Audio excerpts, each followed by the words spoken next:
Tonight in Arkansas, there's a mother tucking in her daughter and turning off the light. A business owner's burning the midnight oil. An at-home dinner date is plating up possibility. And it's all happening under one roof. How? The power of a conversation, like the one John from Integrity Solutions had with First Horizon Bank about his vision for a sustainable mixed-use building.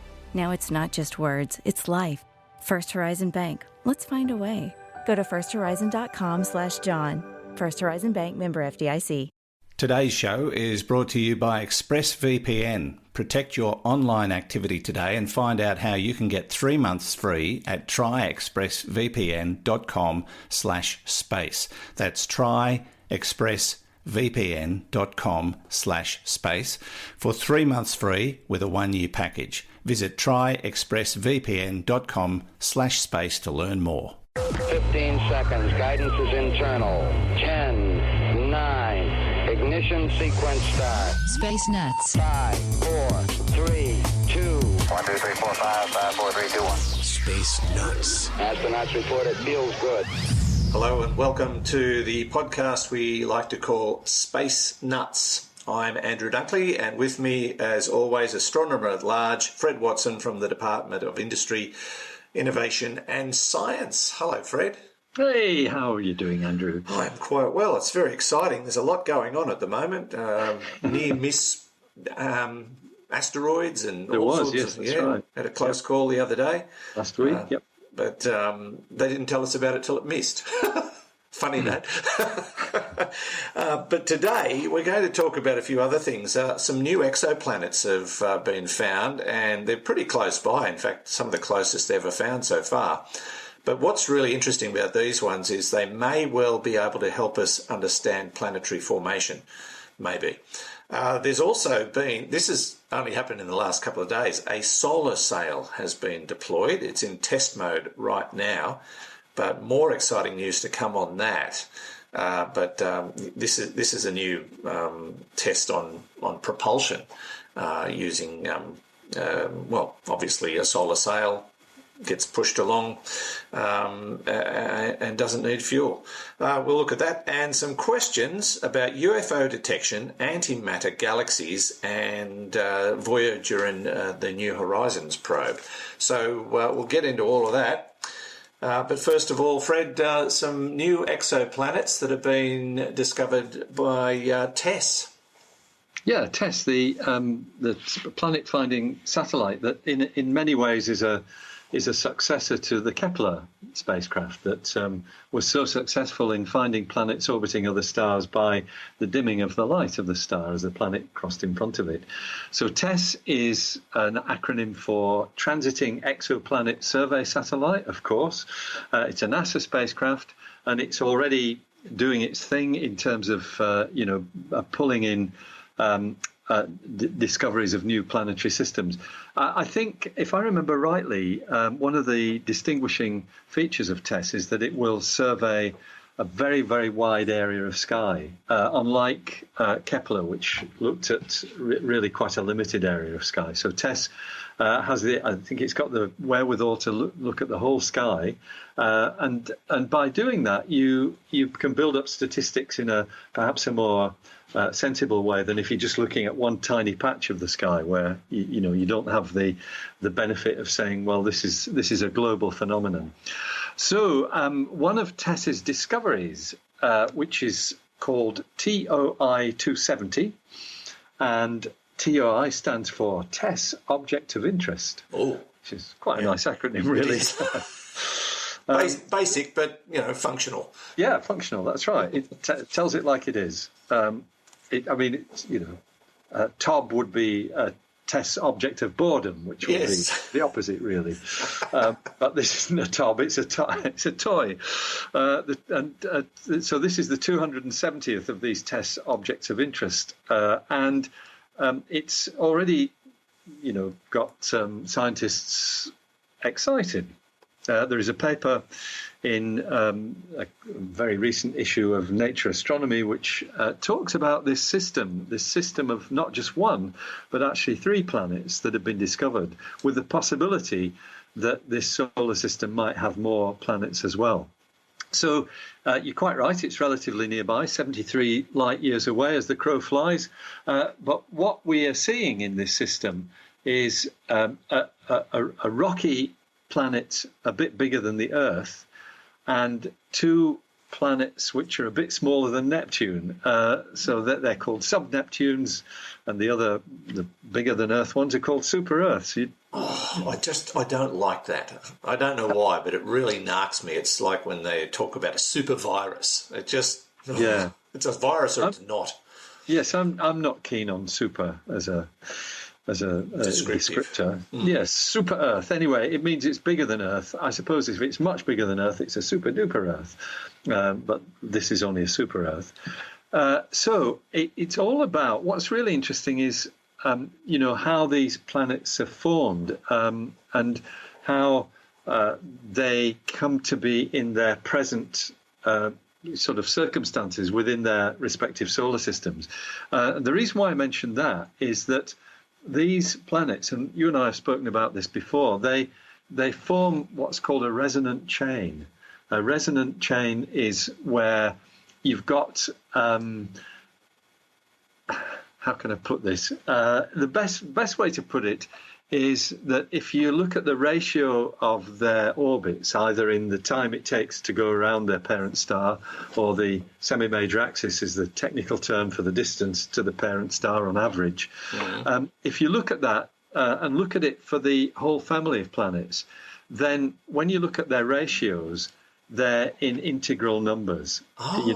They actually... You've mentioned this once before, quite a while ago. We talked about that's something right. like this. Yeah, probably a couple of years ago, because I don't know whether you remember, but we had a TV show called Stargazing Live, and one of the things we did on the show was to put to get citizen scientists to try and discover new solar systems, actually from Kepler data. And one of them, which was featured, had 4 planets, which all had this, I can't remember whether it was 3 to 5 or 1 to 2, but the ratio of each set of planets, one planet with its next door neighbour further from its parent star, had the same ratio as that one had with the next one out, which had the same ratio as that one had with the next one out. And this is very similar, although the resonant numbers are actually slightly different. For the inner pair, it's a 3 to 5 resonance. For the outer pair, it is a 2 to 1 resonance. But still, these resonances occur. We've got a similar thing in the solar system with Neptune and Pluto. I think it's a 2 to 3 resonance there. I can't remember. But that's telling you that the gravitational pull of Neptune has had a significant effect on the dwarf planet Pluto and pulled it into this resonance. So that's something that exists with TOI 270, this resonant chain, and it's possible that there might be a further one out that would also be in resonance at another integral ratio. It means as well, from time to time, what happens to these planets is they line up perfectly, because as the resonances go through, you're going to get a situation where they're all in a straight line. That's not something that it's displayed yet, but that would happen. The Neptune, the furthest sub-Neptune planet also seems to be in what you might call the Goldilocks zone of the parent star, where liquid water could exist. But it's thought that there is a very thick atmosphere, and it may even be that it doesn't have a solid surface at all. So it's really only the top of that planet's atmosphere that has the Goldilocks, the magic Goldilocks temperature. That's interesting, and it also tells you something about the star. So that's the furthest out of these planets that's in the Goldilocks zone. When you think of our solar system, it's it's basically the Earth, which is the third planet out, that is in the Goldilocks zone. But our sun is a much brighter star than the sun in this little solar system, which is actually something called an M-dwarf star. And M-dwarfs are cool stars. It's much easier to find a planet around an M-dwarf star than it is around a normal star, particularly if you use that Doppler wobble technique, where you're looking for the wobble the planet induces on the star, because a lighter star, a less massive star, will wobble more. So people have focused quite a lot on these, what are called M dwarfs, these cool stars. The only problem with them is they're known to have very active surfaces with flares and the kind of storms that we see on the surface of the sun, only much more intense. But this particular one, it has been suggested that it is less of a flare star than many of these dwarf stars, because it's an older one. It's kind of quietened down a bit in its old age, and has relatively steady light output rather than something that comes and goes in big flashes. And so that, again, is something that, may be conducive to the evolution of life. Who knows? As always with these things, we're hypothesizing with very little information. What we do know with certainty, though, is that these planets are there. Yeah, and the other telling sign of a cool star is it wears sunglasses, surfs and plays rock music. That's an ultra cool star. Yeah, that's a very cool star. And is it true that this situation, these planets, because of the larger size of the rocky planet, the smaller size of the other ones, is maybe going to give scientists or astronomers a potential understanding of planet formation? Is that something they were hoping to gain from this? Yes, that's right. So it's the other way around. That the rocky one is the smallest of the three. Okay. And it's on the innermost orbit, and when you think about it, that mimics the solar system. But what is odd is that in our solar system, we've got the 4 rocky planets and then the 4 gas giants, and the boundary between them is something called the snow line. It's where water turns into ice, basically. And that seems to have been very important in the formation of giant planets. Whereas with these planets, the TOI 270 system, the snow line is much further out than any of them. So the gas giants are actually within the snow line, which might be, it's an interesting situation for planetary scientists to try and explain how they got like that. Maybe they formed further out and then migrated inwards, because that's another possible mechanism for this kind of thing. Well, there have been exoplanets discovered that are gas giants that are quite close to their parent star, that's right. Which when first discovered was quite a shock. So the hot Jupiters, yeah. So it turned our sort of thinking upside down, quite literally. So yes, that was all the time. Yeah. Well, there's always something new to discover, I suppose. But all right, there might be more to learn from this new system. Certainly sounds like it's got a lot to offer. You're listening to Space Nuts with Andrew Dunkley and Fred Watson. Now, let's take a little break and find out more about our sponsor, ExpressVPN, rated #1 by TechRadar.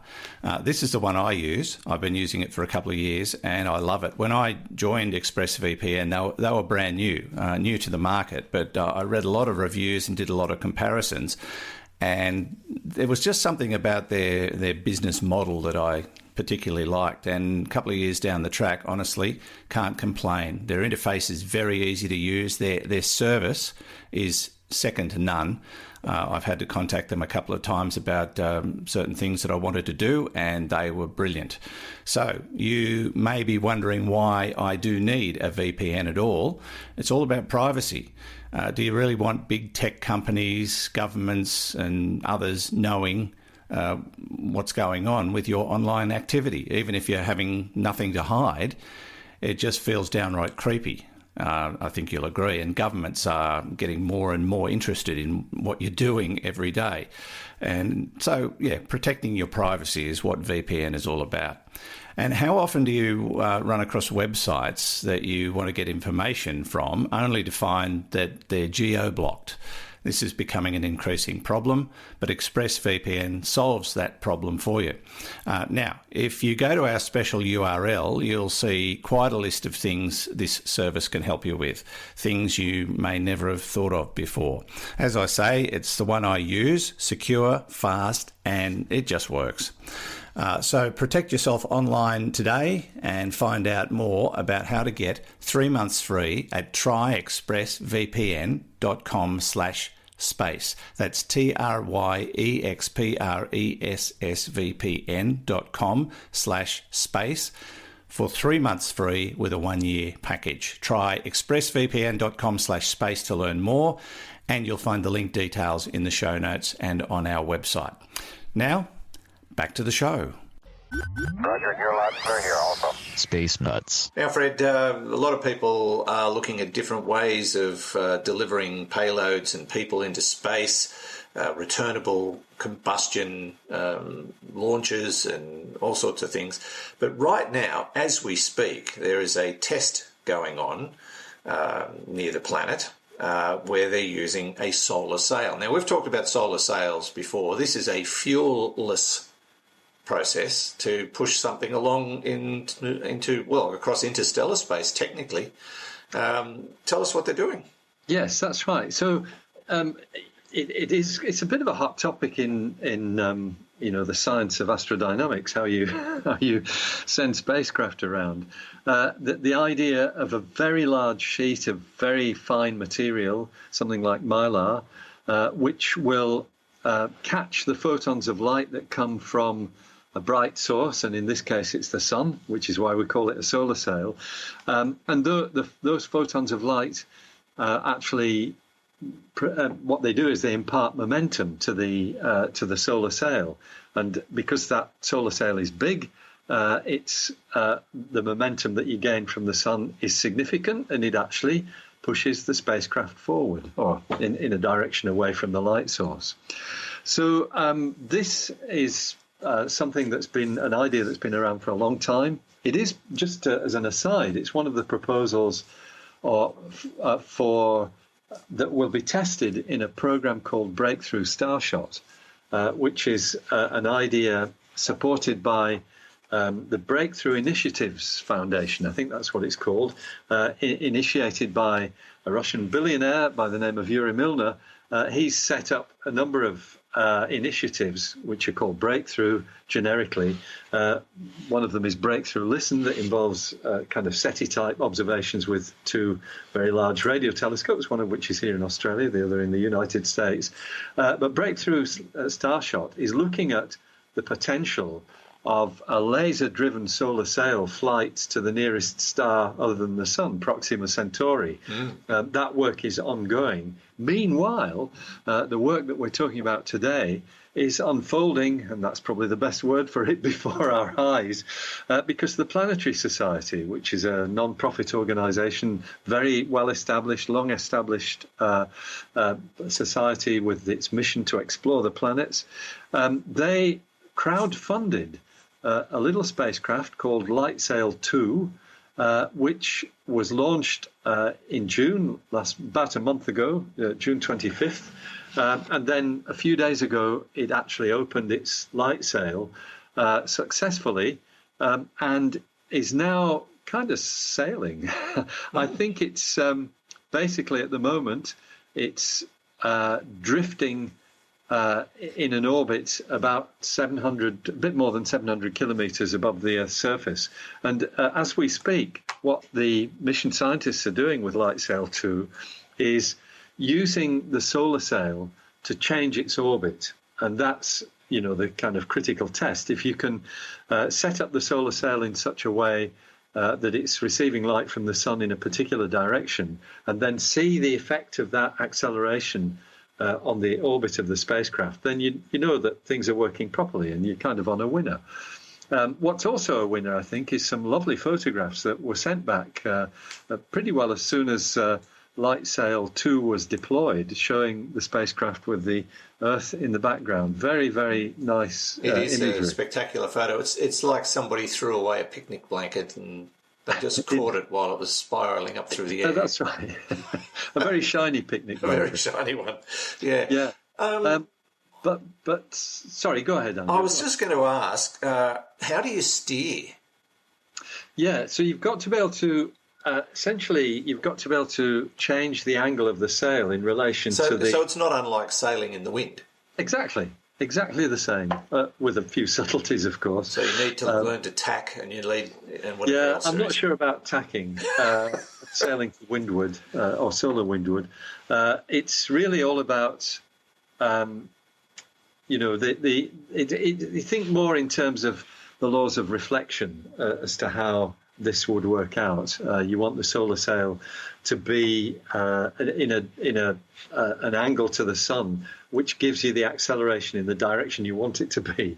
Because what you really don't want to do is inadvertently slow it down rather than speed it up. Yeah. And the other thing that came to mind was, how fast can you go?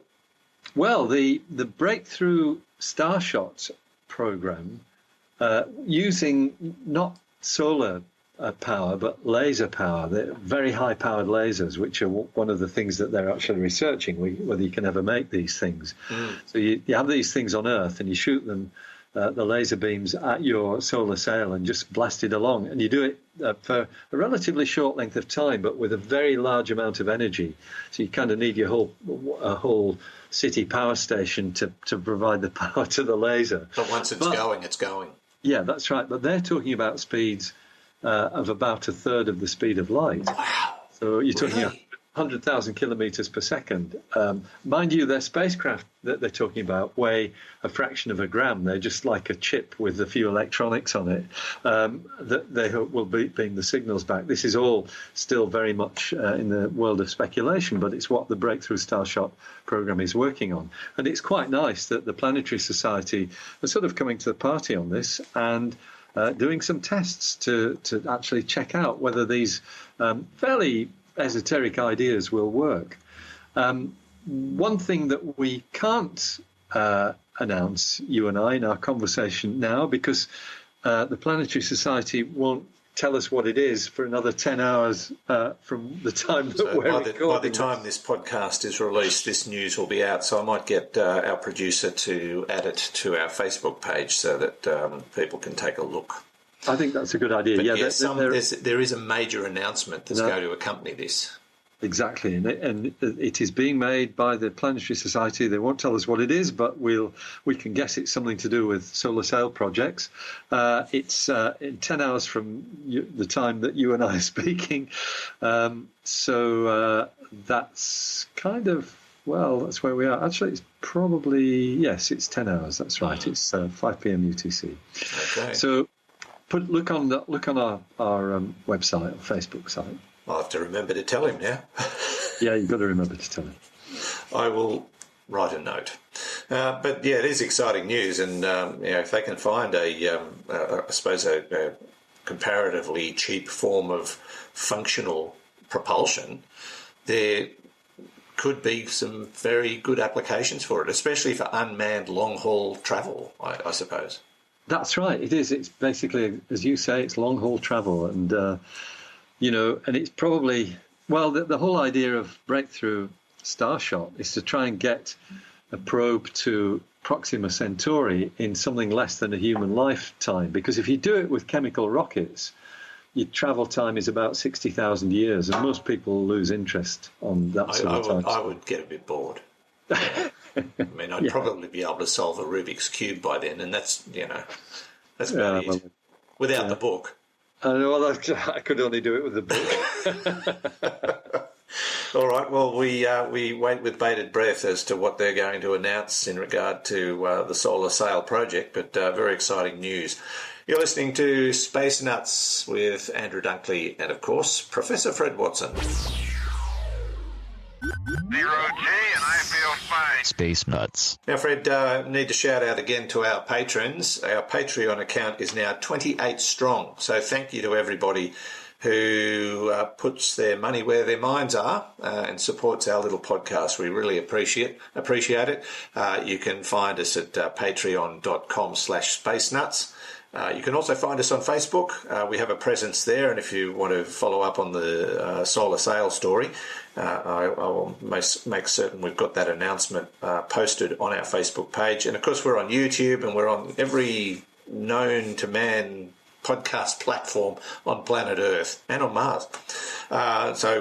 You can find us just about everywhere. Just do a search for Space Nuts podcast, and you'll be in like Flynn, to use the Australian analogy. Do they use that anywhere else in the world, you reckon, Fred? In like Flynn?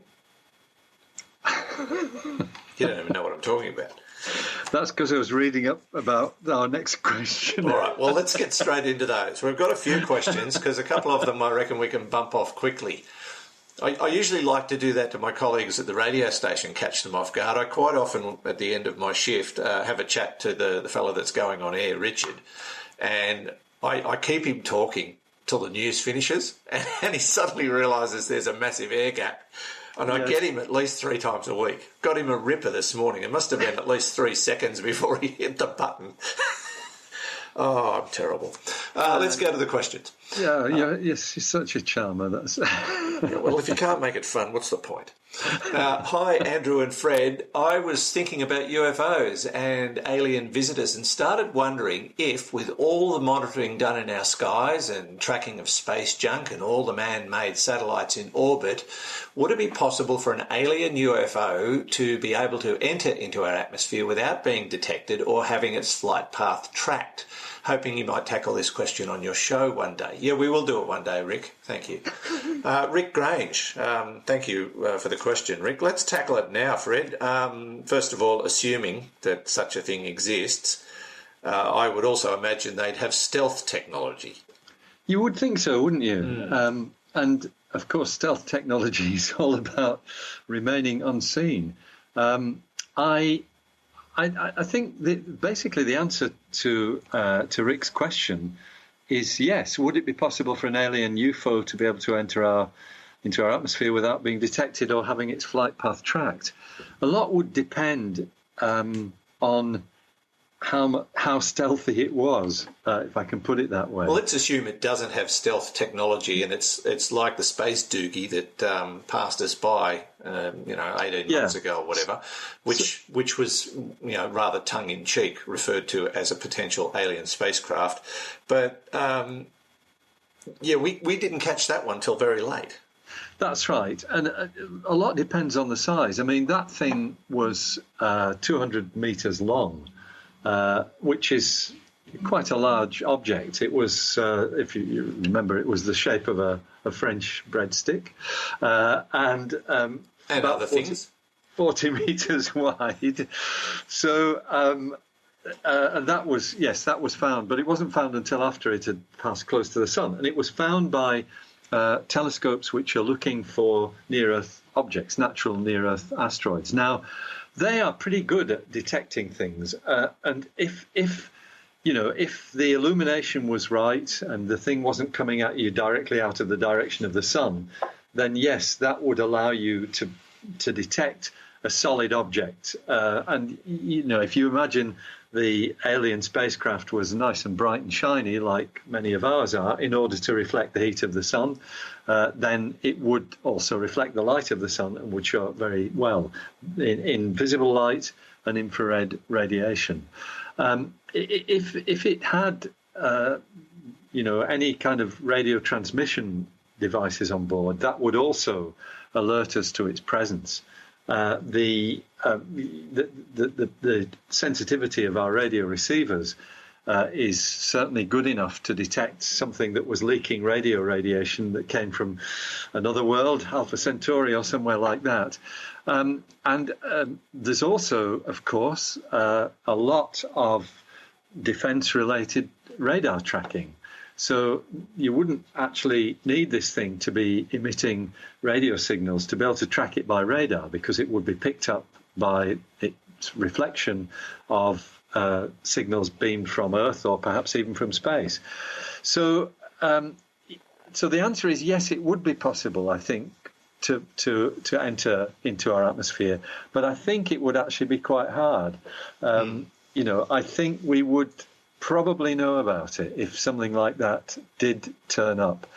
And being the kinds of people we are, we'd shoot them down. We might as well. We just shoot them down. Yeah, we might. Yeah. We as they say, you can always apologise later. I think that what saves us is the fact that the existence of aliens is very unlikely, fairly long shot. That's right. Yeah. So I hope we've answered your question, Rick. Interestingly, my new science fiction novel, which is still a work in progress, involves a spacecraft which arrives at a planet and is detected by radio waves. How about that? So, so you're ahead of the game. I'm guessing Rick will be the first one to buy it. Might have to give him a complimentary copy.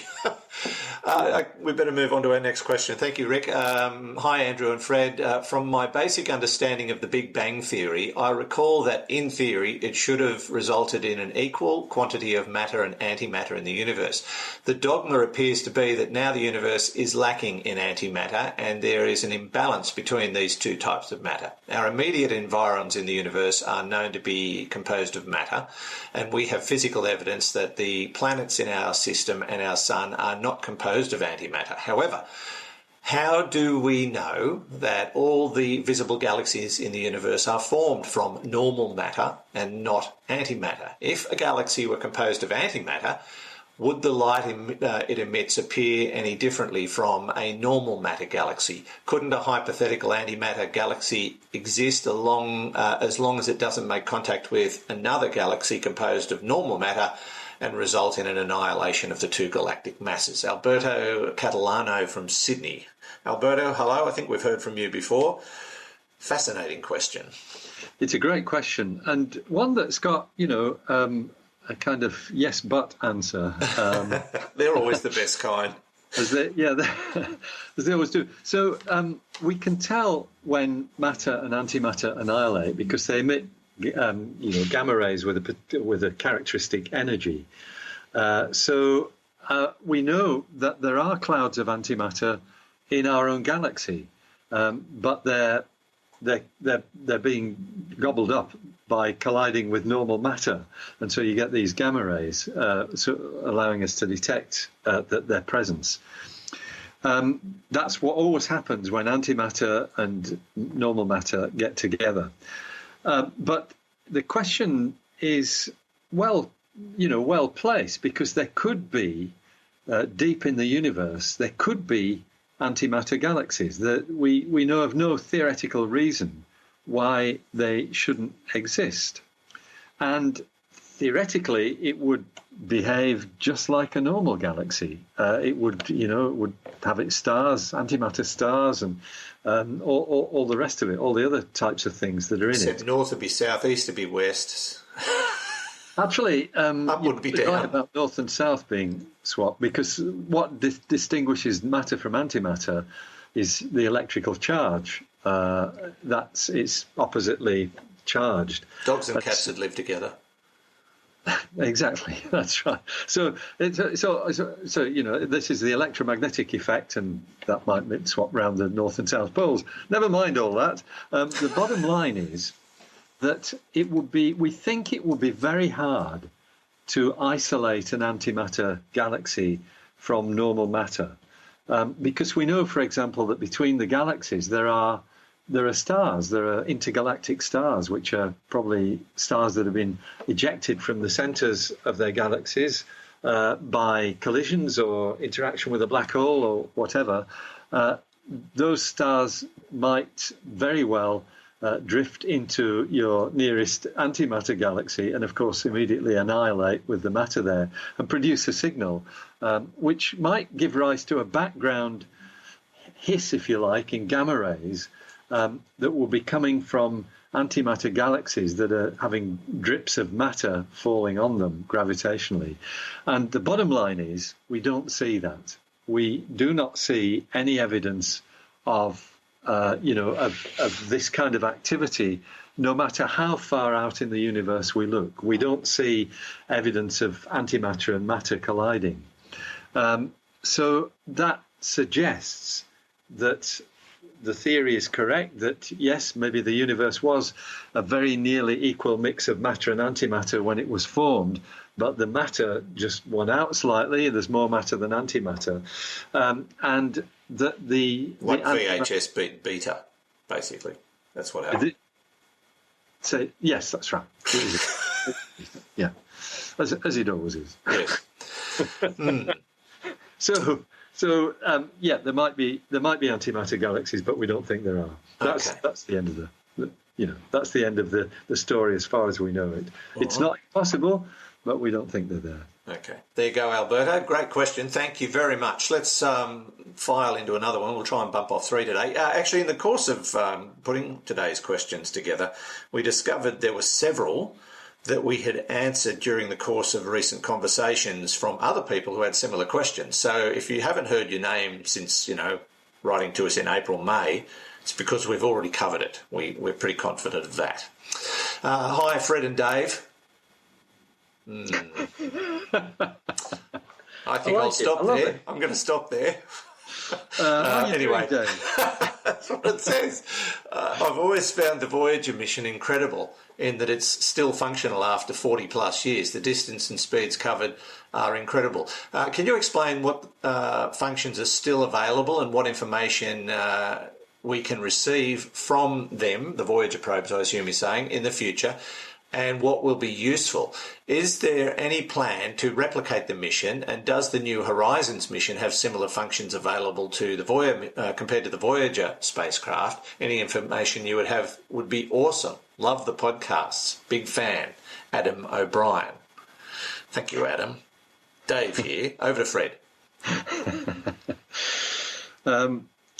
It's actually, I don't know. Dave suits you pretty well, I think, Andrew. My best mate's named Dave. And well, there you go. That's what it is. There can't be two of us. Very special.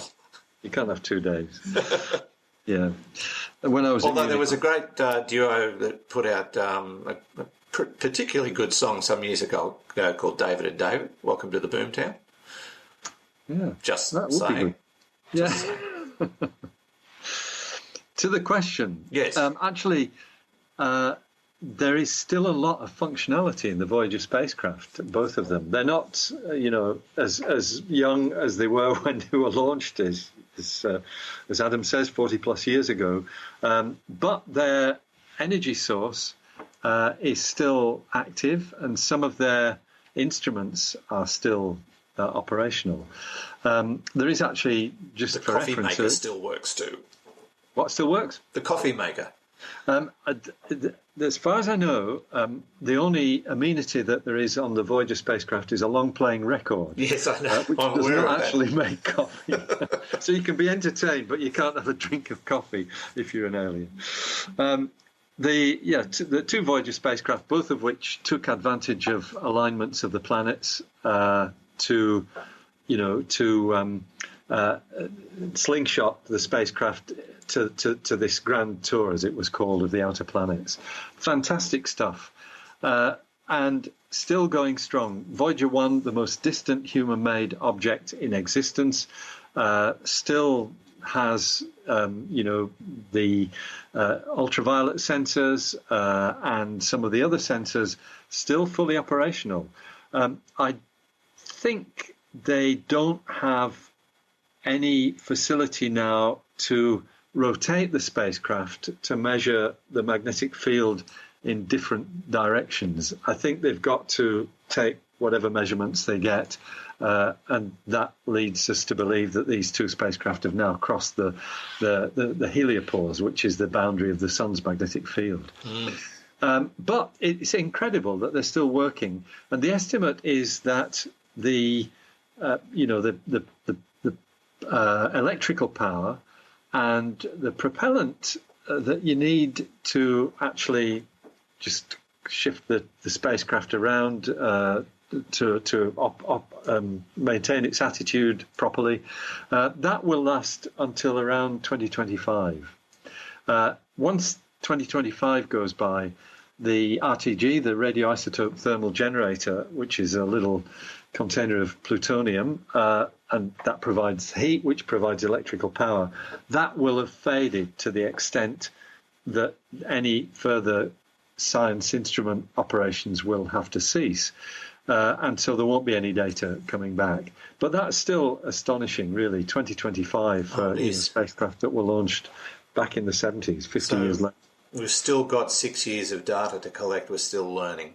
Yeah, we are still learning indeed. So the other questions, is there a similar mission planned? Not really, because we haven't got the alignment of those outer planets. Yeah, because the Voyager probe concept was actually a sort of a back office after plan. It wasn't even something that was slated as an upfront mission. It was just one bloke, I think, who came up and he went, "Oh, hang on, this might work," and ultimately it got commissioned. And they did it twice. That's right. Yeah. So it was using the planets to take this. And I apologise for not knowing his name, because it was brilliant. What he achieved was magnificent. Taking advantage of a fairly rare alignment of the outer planets. Remember... Yeah, it was Neptune just a case of timing, wasn't it? Just good timing. Yeah, I can't remember what Neptune's year is.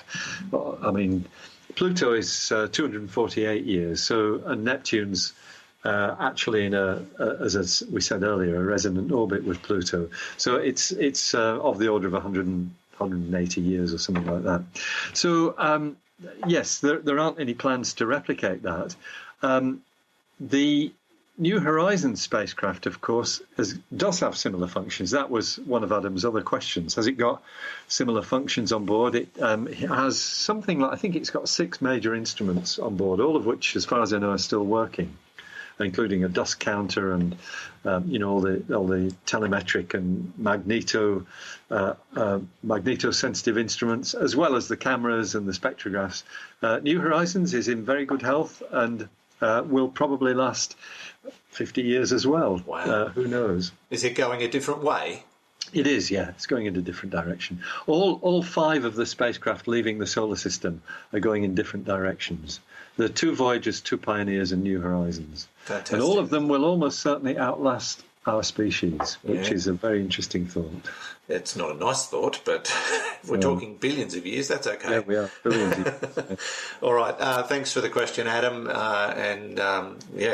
Still a lot to learn from the Voyagers and New Horizon and everything that's out there. Maybe we could start sending our junk that way as well and not have to worry about it anymore. Fred, thank you as always. It's been fantastic, great fun, and we'll talk to you next week. I've enjoyed every minute of it, Dave, and I look forward to talking to you next week as well. Thank you, Fred. You can leave. Fred Watson, astronomer at large. And from me, Andrew Dunkley, thanks for joining us again. Don't forget to send us your cards and letters, and we look forward to your company next time on another edition of Space Nuts. Space Nuts. You've been listening to the Space Nuts podcast. Mission complete, Houston. Subscribe to the full podcast on iTunes and Stitcher or your favourite podcast distributor. This has been another quality podcast production from Bytes.com.